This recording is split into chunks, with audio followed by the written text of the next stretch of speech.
10 ఏళ్ల కాలంలో make in India, startup India అని మోడీ నినాదాలు ఇచ్చినప్పుడు దాన్ని చూసి కూడా మన రాహుల్ గాంధీ ఆయన అభిమానులు అందరూ కూడా వెటకారం చేయడం జరిగింది. ఇప్పుడు పరిస్థితి ఏంటంటే 2004లో 17వ స్థానంలో ఉండేది భారతదేశం ప్రపంచంలో ఆర్థిక వ్యవస్థ. 2024లో 20 ఏళ్ల కాలంలో 5వ స్థానానికి వచ్చింది. మోడీ పాలన 10 ఏళ్ల కాలంలో 11 నుంచి 5వ స్థానానికి రావడం జరిగింది. ఇప్పుడు 3వ స్థానానికి వెళ్ళడం అనేది మోడీ పెట్టుకున్న లక్ష్యం. ప్రపంచంలో అమెరికా, చైనా తర్వాత మన దేశమే ఉండాలి ఆర్థిక వ్యవస్థ అని పెట్టుకొని మనం ముందుకెళ్తున్నాం.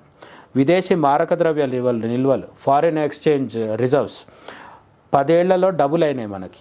ఒకప్పుడు కాంగ్రెస్ చేసిన పాలన వల్ల పివి నరసింహారావు వచ్చి ప్రైవేటైజేషన్కి ఒప్పుకొని గేట్లు తీసి ప్రైవేట్ వాళ్ళని వచ్చి పెట్టుబడులు పెట్టండి అని అనకముందు మన దగ్గర ఫారిన్ రిజర్వ్స్ ఎంత అడుగంటిపోయినాయి అంటే ప్రభుత్వ ఉద్యోగులకు జీతాలు కూడా ఇచ్చే పరిస్థితిలో లేకుండే కేంద్ర ప్రభుత్వం ఇప్పుడు 1990లో. ఆ స్థితి నుంచి ఈరోజు మనం చాలా దూరం వచ్చినాం. అందులో పివి నరసింహారావు తర్వాత తీసుకొచ్చిన అనేక మార్పులు ఉన్నాయి. పివి నరసింహారావు కాంగ్రెస్ ప్రైమ్ మినిస్టరే కదా, మంచి ఎవరు చేసినా ఒప్పుకోవాలి, ఆయన చేశారు. కానీ ఆ తర్వాత అటల్ బిహారీ వాజ్పేయి కావచ్చు, నరేంద్ర మోడీ కావచ్చు, దాన్ని ముందుకు తీసుకురావడం జరిగింది. ఇప్పుడు మన దగ్గర విదేశీ మారక ద్రవ్య నిల్వలు మోడీ వచ్చేటప్పుడు ఎంత ఉన్నాయో అంతకు డబుల్. అప్పుడున్నది 50% అయితే ఇప్పుడు 100% రిజర్వ్స్ పెరగడం జరిగింది మనకి. ఇవి కాకుండా పెట్టుబడులు తీసుకుంటే విదేశీ కంపెనీలు వచ్చి మన వాళ్ళు చెప్తుంటారు కదా, కియా వచ్చింది, టెస్లా వస్తుంది అని చెప్పుకుంటాం కదా. ఈ విదేశీయులు వచ్చి మన దగ్గర పెట్టుబడులు పెట్టడం ఒక ఎత్తు అయితే, మోడీ వచ్చినాక వచ్చిన పెద్ద మార్పు ఏంటంటే అదానీ, అంబానీ లాంటి పెద్ద పెద్ద వాళ్ళే కాదు, చిన్న చిన్న పెట్టుబడిదారులు, ఇన్వెస్టర్స్, యూనికార్న్స్, స్టార్టప్స్ ఇటువంటివన్నీ వస్తుండడం వల్ల భారతదేశంలో భారతీయులు పెట్టుబడి పెట్టడం అనేది కూడా చాలా పెరిగింది. అది కూడా డబుల్ రెట్టింపైంది. మోడీ రాకముందు భారతదేశంలో భారతీయులు పెట్టే పెట్టుబడులు ఎంతైతే ఉండేదో ఇప్పుడు అది రెట్టింపైంది. ఈ 10 ఏళ్ల కాలంలో మోడీ సాధించిన వాటిల్లో అత్యంత సింపుల్గా చెప్పినవి ఇవి. ఇంకా చాలా ఉన్నాయి, చెప్పుకుంటే గంటసేపు వీడియో కూడా చేసుకోవచ్చు మనం. కానీ ఇదంతా అభివృద్ధికి, పాలనకి సంబంధించింది. నేనేం చెప్తున్నానంటే మోదీ 10 ఏళ్ల కాలంలో పొలిటికల్గా కూడా చాలా మార్పు తీసుకురావడం జరిగింది. భారతదేశానికి తన పరిపాలన కాలంలో కాదు, తన రాబోయే తరాల్లో కూడా భారతదేశాన్ని ప్రభావితం చేసే వాళ్ళని ఇప్పటికే మోడీ సిద్ధం చేయడం జరిగింది. మోడీ తర్వాత మనం ఫస్ట్ చెప్పుకోవాల్సింది ఏంటి, యోగి పరిస్థితి ఏంటి అంటే ఇప్పుడు నెక్స్ట్ ప్రధానమంత్రి ఎవరు అంటే బీజేపీ ఓటర్లు, హిందుత్వవాదులు, మోడీ భక్తులు, యోగి అభిమానులు, మనమందరం ఎట్లాగూ యోగి అంటాం. కానీ చాలామంది కాంగ్రెస్ కోటేసే వాళ్ళకి, సెక్యులర్ వాళ్ళకు కూడా మనసులో తెలిసిపోయింది ఆల్రెడీ మోడీ తర్వాత యోగి వస్తాడని. బయటికి వాళ్ళు ఒప్పుకున్నా సరే చాలామంది డిఫాల్ట్ ప్రైమ్ మినిస్టర్ మోడీ తర్వాత యోగి వస్తాడని చాలామంది ఒప్పుకుంటున్నారు. ఆ యోగిని తీసుకొచ్చి యూపీ సీఎం పదవిలో కూర్చోబెట్టింది ఎవరు? మోడీనే తీసుకొచ్చాడు. మోడీ ఒకవేళ వద్దనుకుంటే యోగికి 2017లో యూపీ సీఎం పదవి వచ్చేది కాదు కదా. కాబట్టి యోగిని ఈరోజు నెక్స్ట్ ప్రధానమంత్రి అవ్వడానికి రెడీ చేస్తున్నది కూడా ఒక విధంగా మోడీ అని చెప్పాలి. అంటే ఆయన తనకు నచ్చినట్టు పనిచేసుకోగలిగే వాతావరణాన్ని మోడీ కల్పిస్తున్నారు. కాబట్టి యూపీ లాంటి ఒక హింసాత్మకంగా ఎప్పుడు వివాదాలతో వార్తల్లో ఉండే రాష్ట్రాన్ని ఈరోజు అభివృద్ధిలో ముందుకు తీసుకుపోయి టూరిజంలో తిరుగులేని నెంబర్ 1 స్థానంలోకి తీసుకుపోతున్నారు యోగి అంటే దానికి కారణం మోడీ. అయితే యోగితో పాటు ఇంకా కొందరు ఉన్నారు. హిమంత బిశ్వ శర్మ. అసలు హిమంత బిశ్వ శర్మ అంటే ఇప్పుడు అంటే ఈ మధ్య కాలంలో రాజకీయ వార్తలు ఫాలో అయ్యే వాళ్ళైతే హిమంత బిశ్వ శర్మ బీజేపీ నాయకుడు అనుకుంటారు. కానీ ఆయన యాక్చువల్గా కాంగ్రెస్ నాయకుడు. కాంగ్రెస్లో ఉండి హిమంత బిశ్వ శర్మ ఒకసారి రాహుల్ గాంధీని కలవడానికి పోతే రాహుల్ గాంధీని ఆయనను అవమానించడమే కాకుండా ఆయనకు కుక్కలు తినే బిస్కెట్ ఉంటుంది కదా, ఆ కుక్క బిస్కెట్ ఇచ్చి తినమన్నాడంట రాహుల్ గాంధీ.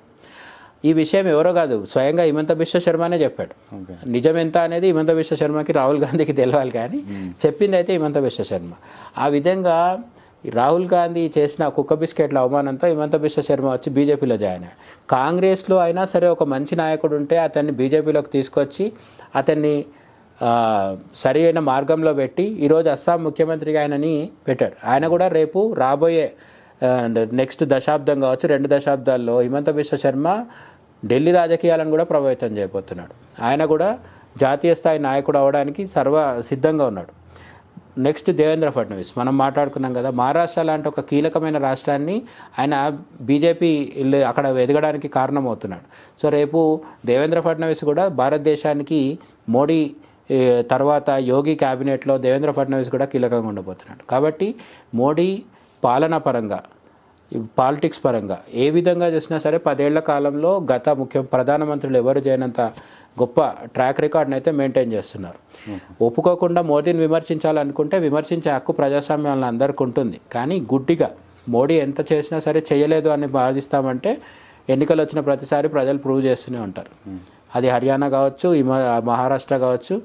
రేపు 1 నేషన్ 1 ఎలక్షన్ వస్తే 1 నేషన్ 1 ఎలక్షన్ కూడా మనం ఇప్పుడు మాట్లాడుకోవాల్సిన అంశం ఏంటంటే ఈ శీతాకాల సమావేశాలు ప్రస్తుతం నడుస్తున్న పార్లమెంట్ సెషన్ వింటర్ సెషన్లోనే 1 నేషన్ 1 ఎలక్షన్ బిల్లు రాబోతుంది. దాన్ని ఆమోదిస్తుందా సభ ఆమోదించదా వేరే విషయం. ఎందుకంటే ఇంతకుముందు వక్ఫ్ అమెండ్మెంట్ బిల్లు కూడా వచ్చింది, అది కమిటీకి వెళ్ళడం జరిగింది, పరిశీలనకు వెళ్ళడం జరిగింది. కాబట్టి ఈ 1 నేషన్ 1 ఎలక్షన్ కూడా ఇప్పటికే చాలా అంటే శివరాజ్ సింగ్ చౌహాన్ కావచ్చు, బీజేపీ వాళ్ళందరూ కామెంట్ చేస్తున్నారు మోడీ కూడా రావాల్సిన అవసరం ఉంది, 1 నేషన్ 1 జమిల్ ఎన్నికలు రావాల్సిన అవసరం ఉంది అని ట్వీట్ చేయడం జరిగింది.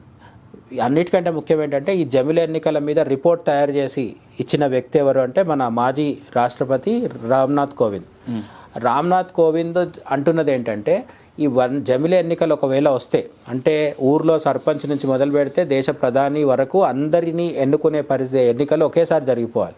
ప్రజలు ఓటేసే ప్రత్యక్ష ఎన్నికలు ఏవైతే ఉంటాయో MP, MLA, ZPTC, MPTC, sarpanch అన్ని ఎన్నికలు ఒకే సమయంలో ఒక 100 రోజుల కాలంలో మొత్తం దేశమంతటా జరిగిపోవాలి. ఈ జరిగిపోవడానికి ఏంటి పద్ధతులు అనేది ఇప్పటికే రిపోర్ట్ రావడం జరిగింది. దాన్ని ఒకవేళ పార్లమెంట్ ముందుకు తెస్తే దాంట్లో ఏముందో మనకు తెలిసిపోతుంది. అది ఈ సెషన్లో పాస్ అవుతుందా నెక్స్ట్ సెషన్ అనేది చూడాలి.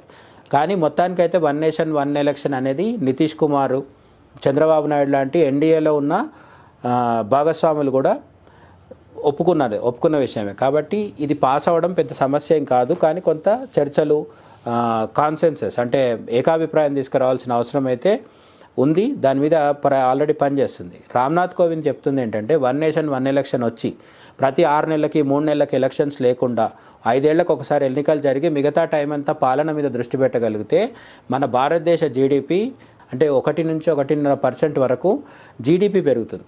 జీడిపిలో 1 లేదా 1.5% పెరగడం అంటే కొన్ని లక్షల కోట్ల ఇది అంటే భారతదేశ సంపద పెరుగుతుంది, భారతదేశ ఆదాయం పెరుగుతుంది, దానివల్ల ఉద్యోగ అవకాశాలు పెరుగుతాయి. ఇది అల్టిమేట్గా ప్రజలకు మేలు చేసేది. 1 నేషన్ 1 ఎలక్షన్ అనేది అదేదో మోడీ వ్యక్తిగత స్వార్థం కోసమో బీజేపీ కోసమో చేస్తున్నది కాదు. 1 నేషన్ 1 ఎలక్షన్ పెట్టుకుంటే ఈ జమిలి ఎన్నికల వల్ల ఒకసారి ఎన్నికలు జరిగితే మళ్ళీ 5 ఏళ్ల కాలము ఇంకా పూర్తిగా పాలన, అభివృద్ధి దాని మీద దృష్టి పెట్టవచ్చు అనమాట. అట్లనే ఎన్నికలు జరిగిన ప్రతిసారి శాంతి భద్రతల సమస్యలు వస్తుంది. ఇప్పుడు బెంగాల్లో ఎన్నికలు అంటే ఏంటి? ఎప్పుడు చూసినా అక్కడ హత్యలు, బాణభంగాలు ఇవన్నీ జరుగుతుంటాయి. ఇవన్నీ కూడా 5 ఏళ్ల కాలం ఎప్పుడు వార్తల్లో ఉంటాయి. కాబట్టి హింస ఇవన్నీ లేకుండా శాంతి భద్రతల దృష్ట్యా చూసినా, ఆర్థికంగా చూసినా, రాజకీయంగా చూసినా కూడా 1 నేషన్ 1 ఎలక్షన్ చాలా ఇంపార్టెంట్. దానికి గ్రౌండ్ రెడీ చేస్తున్నారు మోడీ. ఇవి ఎప్పుడు ఒకవైపు బంగ్లాదేశ్ లాంటి గొడవలు, ఇంకోవైపు యుక్రెయిన్ యుద్ధము, ఇజ్రాయెల్ యుద్ధం, ఇన్ని సమస్యల మధ్య కూడా మోడీ తన ఎజెండాని అమలు చేయడంలో మాత్రం వెనకకు తగ్గట్లేదు. ఇవన్నీ కాకుండా మోడీని మనం అభిమానించడం కాదు, మామూలుగా మనం అభిమానించడం అయిపోయింది. మోడీ స్థాయి ఇప్పుడు ఎక్కడికి వచ్చిందంటే మోడీకి బీజేపీలో కొత్త తరం నాయకులు కంగనా రనౌత్ కావచ్చు, ఇట్లాంటి వాళ్ళు కూడా వీరాభిమాన్. వీళ్ళని పక్కన పెడితే బీజేపీ బయట ఉన్న వాళ్ళు, మన కేంద్ర మంత్రి ఉన్నారు కదా ఆయన పాస్వాన్, యంగ్ మినిస్టర్ పాస్వాన్ ఉన్నారు కదా ఆయన కావచ్చు, లేకపోతే మన పవన్ కళ్యాణ్ కావచ్చు. ఇప్పుడు వీళ్ళు వాళ్ళ పార్టీలో మెంబర్స్ కాదు, కానీ బీజేపీలో మెంబర్స్ కాకున్నా సరే పవన్ కళ్యాణ్ లాంటి వాళ్ళు మోడీకి మేము అభిమానులం అని చెప్పుకోవడానికి ఏం మొహమాట పడట్లేదు. ఇటువంటి పరిస్థితి సాధారణంగా వేరే నాయకులకు ఉండదు. జగన్ సోనియా అభిమాని అని ఎప్పుడు చెప్పలేదు కదా. రేవంత్ రెడ్డి చెప్పొచ్చు, అది వేరే విషయం, వాళ్ళ పార్టీ వాళ్ళు కాబట్టి.